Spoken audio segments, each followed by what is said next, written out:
Well, hello everyone. This is Ogre 27 Kane here today, and we're going to do a review of Final Fantasy XII, the Zodiac Age for Nintendo Switch. Let's do a real quick overview, find out what this game is all about. This is essentially a port of a remake/remaster. That's right.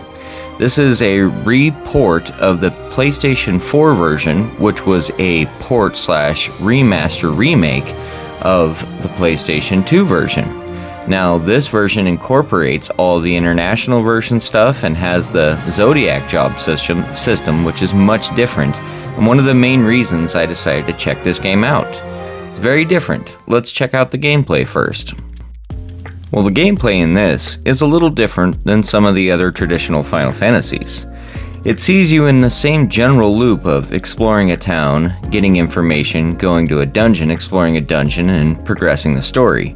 It has all the same old loot, such as items and weapons and equipment to find, and cool little story tidbits and side quests to do as well. Because of the combat system, though, this game is viewed a little differently, and it has a different director and a different crew basically running it.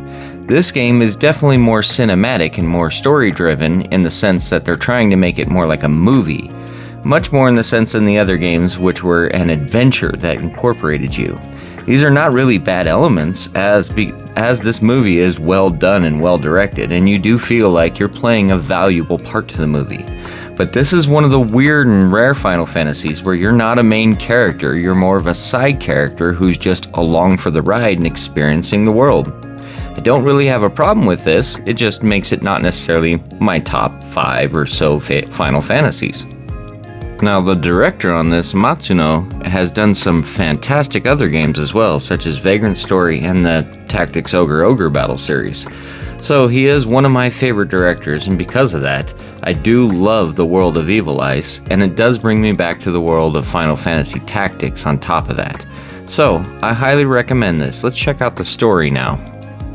Well, as you can imagine, with the director in place that I already mentioned, the story in this game is very topsy-turvy, twisty, and politically oriented. I absolutely love this, but he did leave later on in the game, and you can feel it towards the end. There's a lot of intrigue and a lot of things that go on that can definitely distort or change your mindset or thought process on the story. Your character named Vaughn, who essentially starts out with not much going on in his life or in the world, you get rolled up with Balthier and Fran, who turn out to be sky pirates. This takes you essentially into a snowball of other events which push you into a revolution around the entire world. There are two large empires that are fighting over everything, and the country which you reside is kind of a casualty of war and gets sucked into this. Because of this, you end up essentially trying to figure out what's going on and prevent the world war while trying to rebuild and regrow your country. As I said, you're kind of a side character, so the story unfolds around you, but you do play some pivotal events, and some of the characters you play with are definitely really interesting and make you want to see what's going on with them. Well, that's about all I want to give away about the story, so I think we should move on to the next category, the controls and the audio. We're going to start with the audio. The audio is amazing, so here's a little mix of both the voiceover and the music together. This is the Stroud.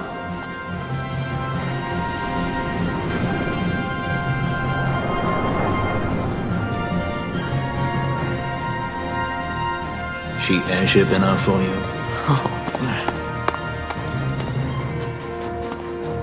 The Straw. You really are a sky pirate. Well, the headhunters seem to think so. What's a good word? Is she ready? How fast is she? Could she take the Ifrit? I suppose I could tell you, but... wouldn't you rather see for yourself? Yeah.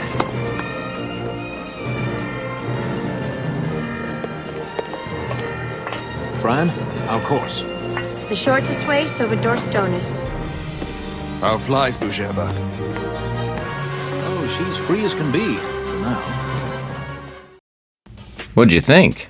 Pretty darn awesome if you ask me. I absolutely love the audio in this game. I think the director did his best to make it as, like I said, cinematic as possible.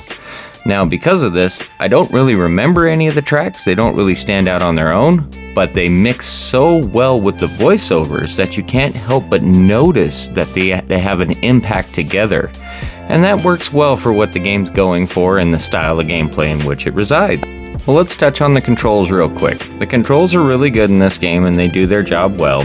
There's not a lot that they can change in an RPG to make it out or crazy. There are a few little quick time events, but nothing that you can't handle, and there are good options to change what you need. So let's move on to the graphics and animations now. Well, both the graphics and animations are huge upgrades from their PlayStation 2 original. That's the last time I played this game, and for me it was a giant shock to see how well these cutscenes and how well the gameplay translated over to these newer consoles. Back when I played this game originally, the Xbox 360, Wii, and PlayStation 3 were all coming out and had fathomably greater graphics than what the PlayStation 2 could offer. So because of that, I really did not give this game a fair shake, and I did not like its art style back then. Coming back to it and playing it now and seeing it with a sharper resolution and actually understanding what I'm looking at, I realized that this game is probably the most technically impressive game on the PlayStation 2. It's really hard to find anything better in animation quality. If you look at the character movements in this game, they are much smoother and much more fluid than Final Fantasy X. They don't look any stilted or jittery or anything.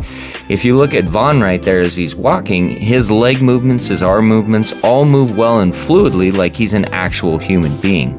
I love how much time they spent on this, and it shows, and especially on an older game, this is really fun to compare this to some of the other games of its generation, because it really shows off that Square Enix was at the top of their game when they produced this.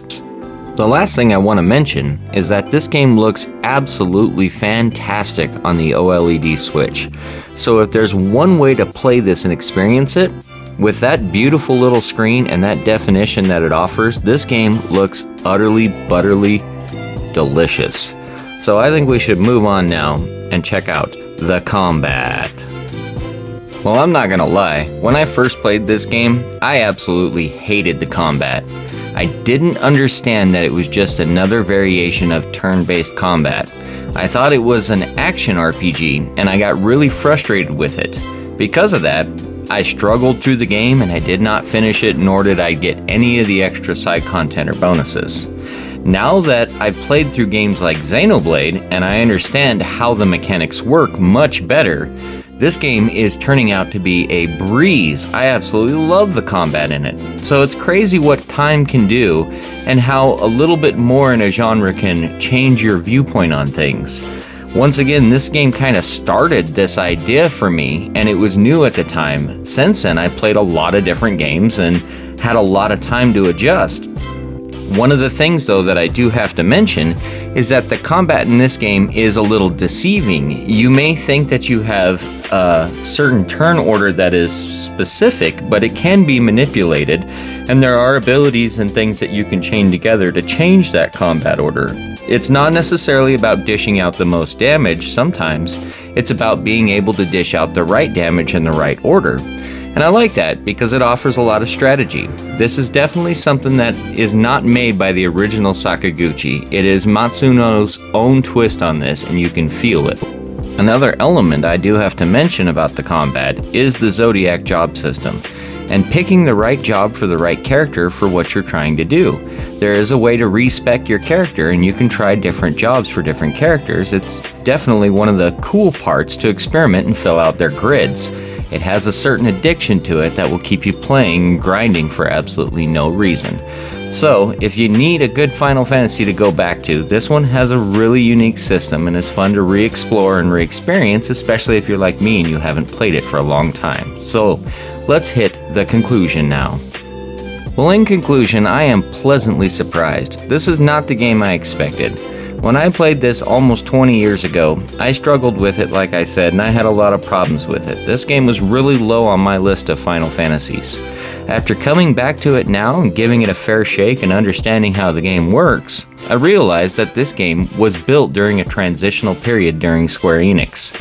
Some of the direction and some of the plot, some of the music, some of everything of that I loved about Final Fantasy changed in this. So I understand now why I may had some anger and resentment towards it. But I don't harbor that now. It's been a long time and Square Enix has changed a lot. This game is almost like a milestone in that now. You can look back at it as one of the transitional periods of Square Enix.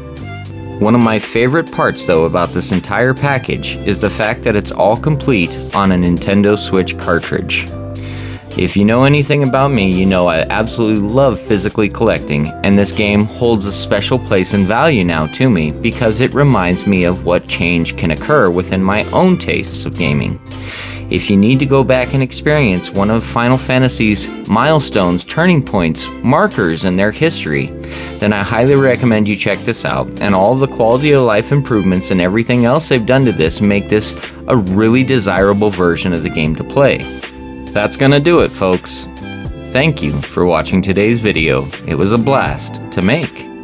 I upload every single Monday. If you enjoyed this, please like and subscribe, and have a great rest of your day. This is Ogre 27 Kane signing out. Listen to me. The men of my family, we are taught to place the needs of others before those of our own. I will see that you are kept from harm. It is my duty to House Solidor. But how? How can I trust you? Because I give you my word. My brother would do no less.